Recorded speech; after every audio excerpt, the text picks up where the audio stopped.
জয় হিন্দ বন্ধুরা, welcome to our channel GS master class. আর আজকে আমরা নিয়ে এসেছি ওয়েস্ট বেঙ্গল এসএসসি যে গ্রুপ সি অ্যান্ড ডি এর যে মক টেস্ট, সেই মক টেস্ট নাম্বার 7 অর্থাৎ 7। ঠিক আছে, তো অলরেডি আমরা মক টেস্ট 1 থেকে 6 পর্যন্ত এই চ্যানেলটার যে প্লে লিস্ট, সেই প্লে লিস্টে আপলোড করে দিয়েছি। তো সেটি দেখে না থাকলে অবশ্যই সেটা দেখে নেবে। ঠিক আছে, তারপরে এই মক টেস্ট নাম্বার 7 দেখবে। ঠিক আছে, তো এই মক টেস্ট যে প্রত্যেকটা মক টেস্ট আছে, সেই মক টেস্টের যে লিঙ্ক সেটা অবশ্যই আমরা ডেসক্রিপশনে দিয়ে দেবো, সেখান থেকেও দেখতে পারো অবশ্যই। ঠিক আছে, তো ভালো লাগলে অবশ্যই বন্ধুদের মধ্যে শেয়ার করবে, সাবস্ক্রাইব করবে। তো চলো শুরু করি। তাহলে প্রথম পার্ট যেটা আমরা দেখছি, যে আগেকার মতনই আমরা দেখছি যে 3টা পার্টে আছে। তাহলে প্রথম পার্ট যেটা আছে সেকশন 1, এই সেকশন 1-এ থাকবে জিকে। ঠিক আছে, তাহলে এই জিকের মধ্যেই হিস্ট্রি, জিওগ্রাফি, যে পলিটি, ইকোনমিক্স যা আছে, স্ট্যাটিক জিকে সবই এই জিকে পার্টটার মধ্যে থাকবে। তো টোটাল প্রশ্ন থাকবে এখানে 15। ঠিক আছে, তাহলে দেখি আমরা প্রথম প্রশ্ন দিকে আসি। তাহলে প্রথম প্রশ্ন আমরা দেখতে পাচ্ছি, তাহলে প্রথম প্রশ্ন আমরা যেটা দেখতে পাচ্ছি সেটা হচ্ছে কম্ব। এখানে বলা আছে যে কম্ব রামায়ণ। তাহলে এটা মনে রাখতে হবে যে কম্ব রামায়ণ কোন ভাষায় রচিত। ঠিক আছে, তাহলে কম্ব রামায়ণ কোন ভাষায় রচিত, 4টে অপশন দেওয়া আছে: সংস্কৃত, তামিল, তেলেগু, মালায়ালাম। ঠিক আছে, তাহলে এই যে 4টে অপশনের মধ্যে যেটা সঠিক উত্তর হয়ে যাবে সেটা হবে কি তামিল। তাহলে এই কম্ব রামায়ণ যেটা আছে তামিল ভাষায় রচিত। ঠিক আছে, 2 নম্বর প্রশ্নের দিকে আসছি আমরা, যে নিচের কোন হরপ্পার কেন্দ্রটি লাপিস লাজুলি। তাহলে এই যে লাপিস লাজুলি, তাহলে নিচের কোন হরপ্পান কেন্দ্রটি লাপিস লাজুলি সংগ্রহের জন্য একটি গুরুত্বপূর্ণ বাণিজ্য ঘাঁটি ছিল। ঠিক আছে, 4টে অপশন দেওয়া আছে: সৌতুখাই, মুসাকেল, মণিকক বা কোনোটিই নয়। তাহলে এই যে 4টে অপশন আছে, এই 4টে অপশনের মধ্যে সঠিক উত্তর যেটা হয়ে যাবে সেটা হচ্ছে কি সৌতুখাই। সঠিক উত্তর হয়ে যাবে সৌতুখাই। ঠিক আছে, তাহলে এটা হচ্ছে হরপ্পা সভ্যতার একটি গুরুত্বপূর্ণ কেন্দ্র, যেখান থেকে লাপিস লাজুলির জন্য এটি বিখ্যাত। এরপরে আসছি 3 নম্বর। তাহলে এই যে 3 নম্বর যেটা আছে পালঘাট। তাহলে ঘাট, এই যে পালঘাট নিম্নের কোন দুটি রাজ্যকে যুক্ত করছে। ঠিক আছে, তাহলে পালঘাট যেটা আছে তো কোন দুটি রাজ্যকে যুক্ত করছে, 4টে অপশন দেওয়া আছে: সিকিম, পশ্চিমবঙ্গ, মহারাষ্ট্র, উড়িষ্যা, কেরালা। ঠিক আছে, তামিলনাড়ু। আর আরেকটা অপশন আছে অরুণাচল প্রদেশ ও সিকিম। তাহলে এই 4টে অপশনের মধ্যে যেটা সঠিক উত্তর হবে সেটা হবে কি কেরালা ও তামিলনাড়ু। কেরালা ও তামিলনাড়ু। ঠিক আছে, তাহলে option C, option C is the right answer. 4 নম্বর প্রশ্ন আসছি, তাহলে কোন নদীটি বিদ্যগঙ্গা, এই যে বিদ্যগঙ্গা নামে পরিচিত। ঠিক আছে, এই বিদ্যগঙ্গা যেটা আরেকটা পরীক্ষায় আছে, যেটা হচ্ছে বুড়িগঙ্গা। ঠিক আছে, এই বিদ্যগঙ্গাকে আবার বুড়িগঙ্গাও বলে। যে কোন নদীটি বিদ্যগঙ্গা বা বুড়িগঙ্গা নামে পরিচিত, 4টে অপশন দেওয়া আছে: কৃষ্ণা, কাবেরী, গোদাবরী, মহানদী। ঠিক আছে, তাহলে সঠিক উত্তর হয়ে যাবে কি মহানদী, কারণ এটি হচ্ছে দক্ষিণ ভারতের সবথেকে বৃহত্তম নদী, গঙ্গার মতনই। ঠিক আছে, তো এই গোদাবরী, তাহলে এটা সেটার কম্পারিজনের ওপর বেস করে এটাকে বলা হয় দক্ষিণ ভারতের বুড়িগঙ্গা। ঠিক আছে, তারপরে আসছি হুট্টি স্বর্ণখনি। তাহলে এটা মনে রাখবে যে হুট্টি স্বর্ণখনি, এটা মোস্ট ইম্পর্টেন্ট, বহুবার পরীক্ষায় এসছে যে হুট্টি স্বর্ণখনি কোন রাজ্যে অবস্থিত। ঠিক আছে, তো 4টে অপশন দেওয়া আছে: মহারাষ্ট্র, পশ্চিমবঙ্গ, উড়িষ্যা, কর্ণাটক। মহারাষ্ট্র, পশ্চিমবঙ্গ, উড়িষ্যা, কর্ণাটক। তাহলে সঠিক উত্তর যেটা হবে সেটা হবে কি কর্ণাটক। আর এক্ষেত্রে বলে রাখি, তোমরা যে মক টেস্টটা তোমরা নিজেরাই অ্যান্সার করার চেষ্টা করবে। ঠিক আছে, এবং প্রত্যেকে জানাবে যে তোমাদের স্কোর কত হচ্ছে, মানে 45টি প্রশ্ন উত্তর করে তোমরা কে কত পাচ্ছ বা স্কোর কত হচ্ছে আউট অফ 45, সেটা অবশ্যই কমেন্টে জানাবে, এবং কমেন্টে 1-2টা প্রশ্নের অ্যান্সার করার চেষ্টা করবে। ঠিক আছে, 6 নম্বর প্রশ্ন। এই 6 নম্বর প্রশ্ন বলা আছে যে ভারতে ইস্ট ইন্ডিয়া কোম্পানির একচেটিয়া বাণিজ্যের অবসান ঘটে। একচেটিয়া বাণিজ্য অর্থাৎ মনোপলির কথা বলা আছে। ঠিক আছে, তাহলে বিজনেসের ক্ষেত্রে যে মনোপলি ছিল ব্রিটিশ ইস্ট ইন্ডিয়া কোম্পানি, তাহলে এই মনোপলির ব্রেক হয়েছিল কোন আইন দ্বারা। ঠিক আছে, অপশান এ আছে 1773 সালের রেগুলেটিং অ্যাক্ট, তারপরে 1813 সালের যে চার্টার অ্যাক্ট বা সনদ আইন, 1833 সালের সনদ আইন বা চার্টার অ্যাক্ট, আর 1858 সালের ভারত শাসন আইন। ঠিক আছে, তাহলে এই যে 4টে অপশান দেওয়া আছে, এই 4টে অপশানের মধ্যে সঠিক উত্তর হয়ে যাচ্ছে কি অপশান বি, 1813 সালের চার্টার অ্যাক্ট বা সনদ আইন। ঠিক আছে, অপশান বি হচ্ছে এর সঠিক উত্তর। 7 নম্বর প্রশ্ন। এই 7 নম্বর প্রশ্ন বলা আছে যে ভারতীয় সংবিধানের আত্মা। ঠিক আছে, তাহলে এই ভারতীয় সংবিধানের আত্মা কাকে বলা হয়, মৌলিক অধিকারকে, ভারতীয় সংবিধানের প্রস্তাবনাকে, না রাষ্ট্র পরিচালনার নির্দেশমূলক নীতি, যেটাকে আমরা বলি কি ডিপিএসপি বলি, আর উপরের কোনোটিই নয়। ঠিক আছে, তাহলে এই 4টি অপশনের মধ্যে যেটা হার্ট অ্যান্ড সোল বলা হয় সংবিধানের আত্মা, তাকে বলা হয় কি ভারতীয় সংবিধানের প্রস্তাবনা, প্রিএম্বল অফ ইন্ডিয়ান কনস্টিটিউশন। তাহলে অপশান বি। ঠিক আছে, অপশান বি। এরপরে আসছি 8 নম্বর প্রশ্ন। এখানে বলা হচ্ছে অস্পৃশ্যতা অর্থাৎ আনটাচেবিলিটি বর্জন কোন ধারায় বর্ণনা করা আছে? তাহলে এই যে আনটাচেবিলিটি বর্জন করার কথা, এটা ভারতীয় সংবিধানে কোন ধারায় বলা আছে? ঠিক আছে, তাহলে 4টে অপশান দেওয়া আছে। তাহলে হচ্ছে 14 নম্বর, 15 নম্বর, 16 নম্বর এবং 17 নম্বর। ঠিক আছে, তাহলে আমরা জানি কি আনটাচেবিলিটি যেটা মেনশন করা আছে সেটা হচ্ছে 17 নম্বর ধারাতে, 17। ঠিক আছে, তাহলে 17 অপশান ডি সঠিক উত্তর।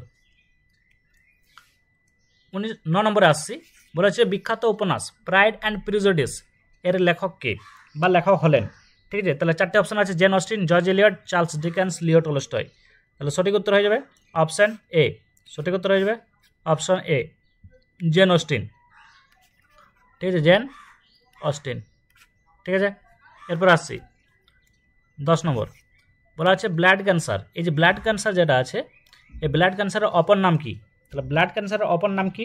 4টে অপশান দেওয়া আছে, অ্যানিমিয়া, ঠিক আছে, তারপরে আছে পলিসাইথিমিয়া অ্যান্ড লিউকোপিনিয়া অ্যান্ড লিউকোমিয়া। তাহলে সঠিক উত্তর হয়ে যাবে লিউকোমিয়া।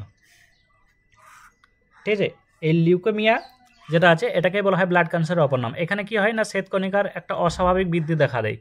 ঠিক আছে, এই পরিস্থিতি বা এই সিচুয়েশনে দেখা যায় যে শ্বেতকণিকা যেটা আছে ডাব্লিউবিসি, হ্যাঁ, এখানে এই ডাব্লিউবিসির যে অস্বাভাবিক বৃদ্ধি দেখা দেয় ব্লাড ক্যান্সারে।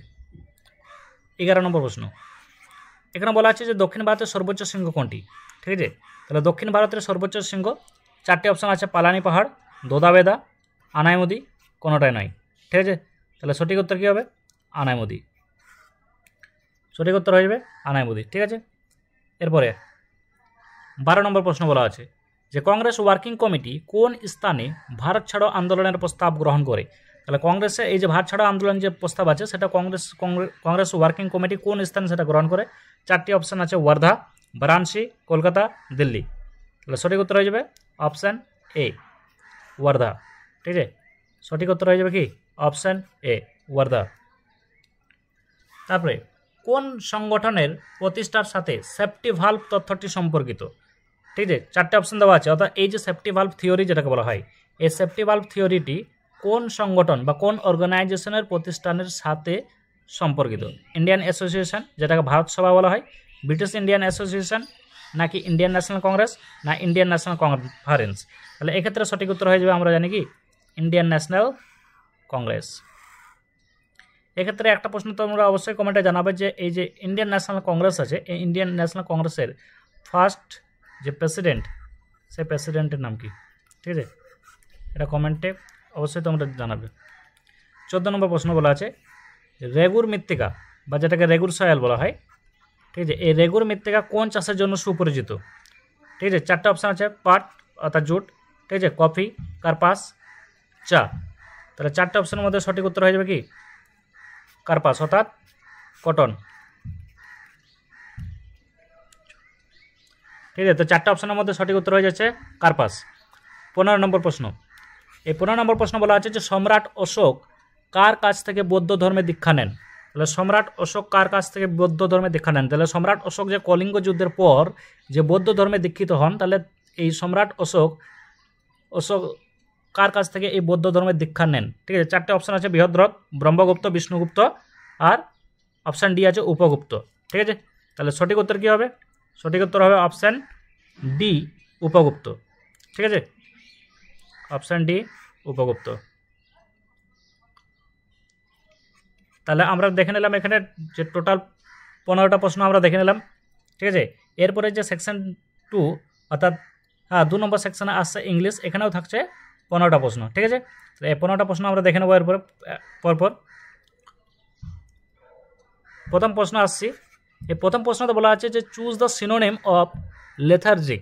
তাহলে সিনোনিম জিজ্ঞাসা করেছে অর্থাৎ সমার্থক শব্দ। তাহলে এই যে সিনোনিম যেটা দেওয়া আছে, এই সিনোনিম যেটা আছে কার সিনোনিম না লেথার্জিক? তাহলে এই সিনোনিম আগে জানার আগে সবথেকে প্রথম আমাদের লেথার্জিক যেটা আছে এর মানে জানতে হবে। তাহলে লেথার্জিকের মানে বলে রাখি যে লেথার্জিক মানে হচ্ছে ডাল বা ইনঅ্যাক্টিভ। ঠিক আছে, ডাল বা ইনঅ্যাক্টিভ, ঠিক আছে, বা ল্যাকিং এনার্জি এরকম কিছু মানে হবে। ঠিক আছে, ডাল বা ইনঅ্যাক্টিভটাই আমরা ধরে রাখি। তাহলে এর যে সিনোনিম যদি দেখি তাহলে অ্যাক্টিভ তো সেটা তো হবে না, কারণ ইনঅ্যাক্টিভ আছে এখানে। এনার্জেটিক সেটাও হবে না। স্লাগিস, তাহলে এই স্লাগিসের যেটা মানে আছে, এই স্লাগিস মানেই হচ্ছে স্লো অ্যান্ড লেজি। স্লাগিস মানে হচ্ছে কি স্লো অ্যান্ড লেজি। তাহলে এই স্লো অ্যান্ড লেজি বোঝাচ্ছে কাকে? ইনঅ্যাক্টিভকে, মানে ল্যাকিং অফ এনার্জি।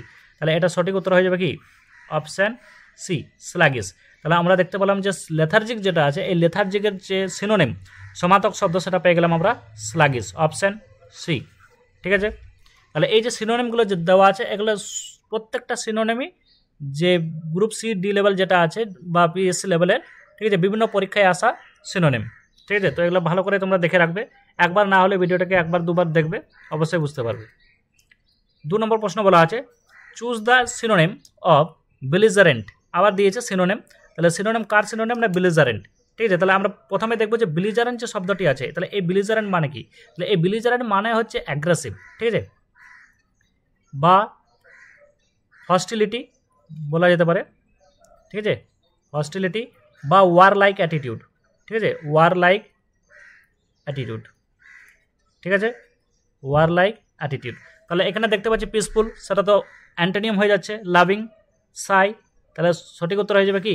অ্যাগ্রেসিভ। ঠিক আছে, তাহলে সব থেকে প্রথম আমাদের এই যে বেলিজারেন্ট যে শব্দটা দেওয়া থাকবে তার মানে আগে ঠিকঠাক জানতে হবে। তার বেলিজারেন্ট আমরা দেখতে পাচ্ছি অ্যাগ্রেসিভ বা হস্টিলিটি, শত্রুতা বা এরকম ওয়ার লাইক অ্যাটিটিউড, এগুলো থাকবে বেলিজারেন্টের মানে। তাহলে তার সঠিক উত্তর হয়ে যাচ্ছে কি? অ্যাগ্রেসিভ। এরপরে আসছি 3 নম্বর প্রশ্ন আমরা দেখতে পাচ্ছি। এরপরে এসে অ্যান্টোনিয়াম। আমরা দুটো প্রশ্ন পেলাম সিনোনিম, এরপরে পেয়ে গেছি আমরা অ্যান্টোনিয়াম। তাহলে অ্যান্টোনিয়াম বলে হচ্ছে বিনিং। ঠিক আছে, তাহলে এই বিনিংয়ের যে অ্যান্টোনিয়াম এটা প্রথমে আমার জানতে হবে। তাহলে এই বিনিং মানে হচ্ছে হার্মলেস। ঠিক আছে, হার্মলেস, আর কোনো কোনো ক্ষেত্রে এটা মানে হয় জেন্টেল। ঠিক আছে, তাহলে হার্মলেস বা জেন্টেল।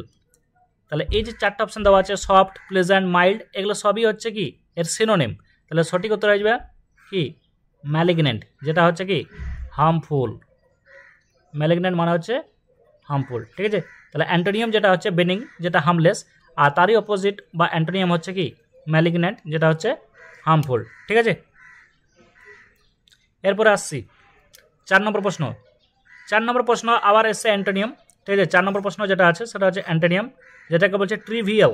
ট্রিভিয়াল, তাহলে এই যে ট্রিভিয়াল শব্দটি যেটা আছে, এই ট্রিভিয়াল শব্দটির মানে কি? তাহলে এই ট্রিভিয়াল শব্দটির মানে হচ্ছে আনইম্পর্টেন্ট বা ইনসিগনিফিকেন্ট। ঠিক আছে, আনইম্পর্টেন্ট বা যদি বলি তাহলে হবে কি? ইনসিগনিফিকেন্ট, মানে যেটার খুব একটা গুরুত্ব নেই। ঠিক আছে, গুরুত্ব নেই। তাহলে এখানে কি হবে? মাইনর, অর্ডিনারি, পেটি সবই হচ্ছে এর কি সিনোনিম। তাহলে যেটা সঠিক উত্তর হয়ে যাবে কি? সিগনিফিকেন্ট, মানে গুরুত্বপূর্ণ। ঠিক আছে, সিগনিফিকেন্ট। তাহলে আমরা দেখতে পেলাম ট্রিভিয়াল যেটা ছিল এটা হচ্ছে আনইম্পর্টেন্ট বা ইনসিগনিফিকেন্ট। তাহলে সেক্ষেত্রে আমরা সঠিক উত্তর পেয়ে যাচ্ছি কি? সিগনিফিকেন্ট বা গুরুত্বপূর্ণ, যা আছে অপশান এতে। ঠিক আছে, এরপর আসছে 5 নম্বর। এই 5 নম্বর বলেছে যে ফিল ইন দ্য ব্ল্যাঙ্কস। ঠিক আছে, বলেছে the principal want the student not to dash in unfair means during the exam. ঠিক আছে, তাহলে এই যে নট টু বলেছে, তারপরে 4টা অপশান দিয়েছে, মানে সঠিক শব্দটা আমাদের বেছে নিতে হবে। ঠিক আছে, তাহলে আমাদের কী করতে হবে? সঠিক শব্দটা বেছে নিতে হবে। তাহলে আমাদের প্রথমে এই শব্দগুলির মানে সম্পর্কে জানতে হবে। তাহলে ইনগেজ মানে হয়ে যাচ্ছে কি? পার্টিসিপেট করা। তাহলে একটু যদি দেখি, তাহলে ইনগেজ মানে হয়ে যাচ্ছে কি? পার্টিসিপেট করা। ঠিক আছে, ইন্ডালজ, ইন্ডালজ মানে হচ্ছে take part in something undesirable,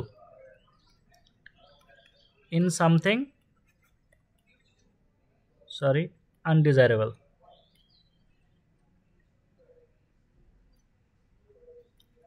ঠিক আছে, আর ইনক্লুড মানে তো আমরা জানি কন্টেন্ট পার্ট অফ সামথিং, কোনো কিছুর অংশ হওয়া। ঠিক আছে, তাহলে আমি লিখেই দিই কন্টেন্ট পার্ট অফ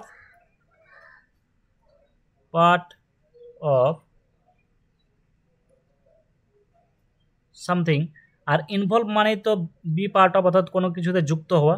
ঠিক আছে, তাহলে বি পার্ট অফ। তাহলে সবটাতেই যেটা হচ্ছে যে কোনো না কোনো কিছুতে যুক্ত হওয়া, কিন্তু সঠিক মানে যেটা হচ্ছে সেটা হচ্ছে কি? ইন্ডালজ। কারণ কি? এখানে বলা হচ্ছে আনফেয়ার মিনস, অর্থাৎ যেটা ফেয়ার নয় এরকম আনফেয়ার মিনসে যুক্ত হওয়াকে বোঝাচ্ছে ইন্ডালজ।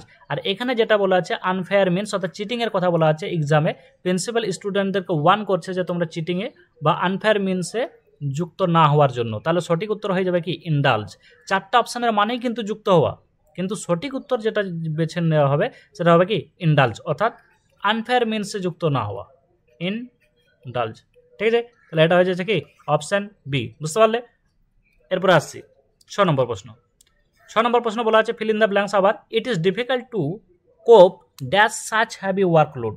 ঠিক আছে, ইট ইজ ডিফিকাল্ট টু কোপ, তারপরে ড্যাশ দিয়েছে চারটা অপশন দেওয়া আছে ফর, অফ, উইথ, টু। ঠিক আছে, এটা হচ্ছে ফিক্স প্রিপোজিশন যেটা আছে, তাহলে কোপের সাথে যেটা হয় উইথ, তাহলে এই যে কোপ যেটা আছে কোপের সাথে উইথ যদি হয় তাহলে তার মানে হয়ে যায় যে manage or deal successfully with. ঠিক আছে, ম্যানেজ অর ডিল। ঠিক আছে, ম্যানেজ অর ডিল। তাহলে এখানে বলা আছে যে ইট ইজ ডিফিকাল্ট টু কোপ উইথ সাচ হ্যাভি লোড, মানে এত বেশি ওয়ার্কলোড যেটা আছে হ্যাভি ওয়ার্কলোডকে ম্যানেজ করা একটু ডিফিকাল্ট বা সমস্যা হচ্ছে। তাহলে এক্ষেত্রে যে কোপের সাথে যেটা হবে সেটা হবে কি উইথ, কোপের সাথে যেটা হবে সেটা উইথ। তাহলে কোপ উইথ এই ফ্রেজটা যেটা মানা হবে সেটা হবে manage or deal, manage or deal. ঠিক আছে, এরপর আসছে 7 নম্বর। 7 নম্বর বলেছে চেঞ্জ দ্য ন্যারেশন। 7 নম্বর বলা আছে চেঞ্জ দ্য ন্যারেশন, তাহলে বলেছে তো call the first witness set the জাজ। বলা আছে যে call the first witness set the জাজ। তাহলে 4টা অপশন দেওয়া আছে, তাহলে 4টা অপশনের মধ্যে যেটা সঠিক উত্তর হয়ে যাবে সেটা হবে কি অপশন বি, দ্য জাজ commanded them to call the first witness. ঠিক আছে, তাহলে অপশন বি যেটা আছে এই অপশন বি হয়ে যাবে সঠিক উত্তর। কি না, জাজ commanded them to call the first witness. ঠিক আছে, এরপরে আসছি 8 নম্বর প্রশ্ন। তাহলে এই 8 নম্বর প্রশ্ন যেটা বলা আছে সেটা আছে স্পট দ্য এরর।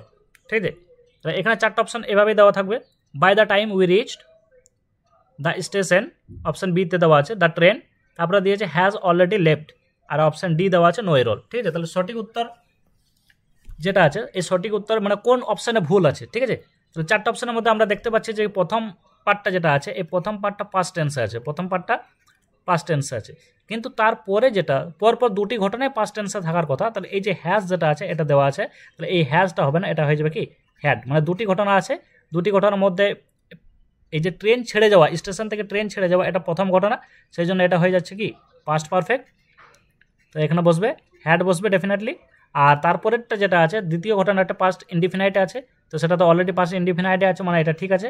আর এখানে যে এই হ্যাশ আছে এই হ্যাশের বদল তাহলে হয়ে যাবে কি হ্যাড। তাহলে আমাদের ভুল কোথায় আছে, আমাদের ভুল যেটা আছে সেটা হবে কি সি পার্টে ভুল আছে। ঠিক আছে, সি পার্টে ভুল আছে, তাহলে এই হ্যাশের জায়গায় হ্যাড বসবে। এরপরে আসছে 9 নম্বর প্রশ্ন, আবার এসছে স্পট দ্য এরর। এখানে যেটা বলা আছে যে আইদার মাই কলিগ, এই যে আইদার মাই কলিগ এটা option A, or a peon are coming home with the material today, তাহলে অপশান ডিতে আছে নো এরর। তাহলে এই যে স্পট দ্য এরর আছে 4টে অপশনের মধ্যে সঠিক উত্তর কী হবে, তাহলে 4টে অপশনের মধ্যে যেটা আছে আমরা জানি যে আইদার অর, এই যে আইদার অর একটু লিখে দিই, আইদার অর, নাইদার নর, নাইদার নর এরকম শব্দ যদি কোনো সেন্টেন্সে থাকে তাহলে সেক্ষেত্রে আমরা দেখব যে এটা ভার্ব যেটা আছে, এই যে ভার্ব আছে আর, এই ভার্ব কাকে ফলো করবে, তার যে নিয়ারেস্ট সাবজেক্ট যেটা আছে তাকে ফলো করবে। তাহলে নিয়ারেস্ট সাবজেক্ট আমরা দেখতে পাচ্ছি পিয়ন আছে, এ পিয়ন, তাহলে সিঙ্গুলার, তাহলে সেই জন্য এটা আর হবে না, এখানে এখানে হয়ে যাবে কি ইজ হয়ে যাবে। কারণ কি আইদার অর দেওয়া আছে, এই যে আইদার অর, তাহলে আইদার অর দিয়ে যেটা আছে সেখানে আমরা দেখতে পাচ্ছি যে ভার্ব যেটা হবে সেটা অলওয়েজ তার নিয়ারেস্ট যে সাবজেক্ট থাকবে তাকে ফলো করবে। তাহলে এখানে নিয়ারেস্ট সাবজেক্ট আছে কি, এখানে দেখতে পাচ্ছি আমরা কি নিয়ারেস্ট সাবজেক্ট আমরা দেখতে পাচ্ছি পিয়ন, এ পিয়ন। তাহলে এই যে নিয়ারেস্ট সাবজেক্ট যখন এ পিয়ন আছে তাহলে সেক্ষেত্রে ভার্ব যেটা আছে এই ভার্ব যেহেতু সাবজেক্টকে ফলো করবে তাহলে সাবজেক্ট যেহেতু সিঙ্গুলার সেই জন্য ভার্বও হবে সিঙ্গুলার ইজ। ঠিক আছে, এরপরে আসছি দেওয়া আছে ওয়ান ওয়ার্ড সাবস্টিটিউশন। ঠিক আছে, a person who treats patient with mental disorder. ঠিক আছে, তাহলে এমন একজন ব্যক্তি যে মানে রোগীর যে মেন্টাল ডিসঅর্ডারকে চিকিৎসা করে তাকে কি বলে। ঠিক আছে, 4টে অপশান দেওয়া আছে, তাহলে আমরা একটু অপশানগুলো দেখে নেব। একটা আছে সাইকাট্রিস্ট, একটা আছে সাইকোলজিস্ট, থেরাপিস্ট, ফিজিশিয়ান। তাহলে আমরা জানি যে সাইকোলজিস্ট কারা, যারা কি স্টাডিজ বিহেভিয়ার। ঠিক আছে, যারা মানুষের বিহেভিয়ারকে স্টাডি করে কাউন্সিলিং দেয় তাদের আমরা বলি সাইকোলজিস্ট। থেরাপিস্ট মানে থেরাপি প্রদান করে, প্রোভাইড থেরাপি। আর ফিজিশিয়ান মানে জেনারেল ডক্টর। আর সাইকেট্রিস্ট যেটা হচ্ছে medically train to treat mental illness. তাহলে মেন্টাল যে ইলনেস আছে, তাহলে মেন্টাল ইলনেসকে যারা ট্রিট করে তাদেরকে বলা হয় সাইকাট্রিস্ট। তাহলে এখানে যেটা হবে option A is the correct answer. ঠিক আছে, option A person who treats patient with mental disorder তাদের আমরা বলি কি সাইকাট্রিস্ট। ঠিক আছে, অপশান এ। আচ্ছা, এখানে যেটা দেওয়া আছে আরেকটা ওয়ান ওয়ার্ডে দেওয়া আছে a person who collect coins. A person who collect coin, চারটা অপশন দেওয়া আছে, একটা হচ্ছে নিউমিসম্যাটিক্স, ঠিক আছে, অপশন আছে অপশন বি আছে ফিলাটেলিস্ট, অ্যান্ড অপশন সি আছে কালেক্টর, অ্যান্ড অপশন ডি আছে হর্ডার। তাহলে চারটা মানে আমরা দেখে নেবো।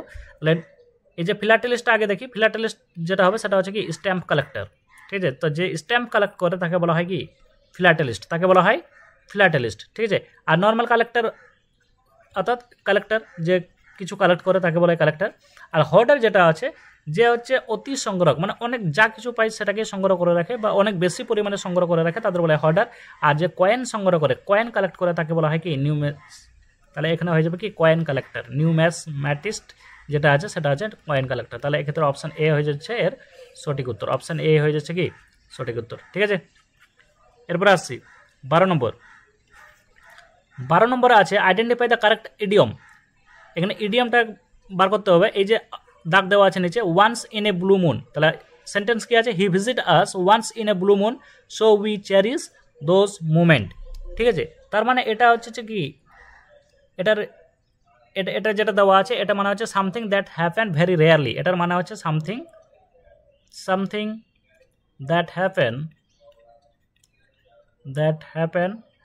ঠিক আছে, ভেরি রেয়ারলি,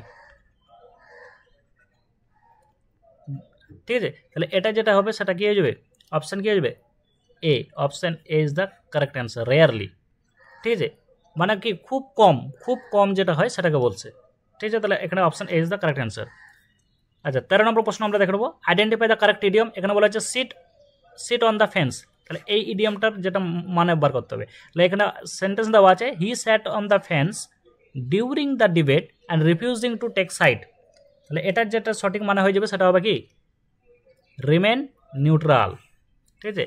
তাহলে ফেন্স মানে কি, ফেন্স মানে হচ্ছে বেড়া, তাহলে বেড়ার ওপরে বসে থাকা, তার মানে হচ্ছে কি বেড়ার না এই সাইড যাওয়া না বেড়ার ওই সাইড যাওয়া, তার মানে একদম মিডিলে থাকা, মানে কারো পক্ষপাত না নেওয়া, নিউট্রাল থাকা, সেটাকে বলা হচ্ছে কি সিট অন দ্য ফেন্স। তাহলে option A is the correct answer, ঠিক আছে, option A is the correct answer.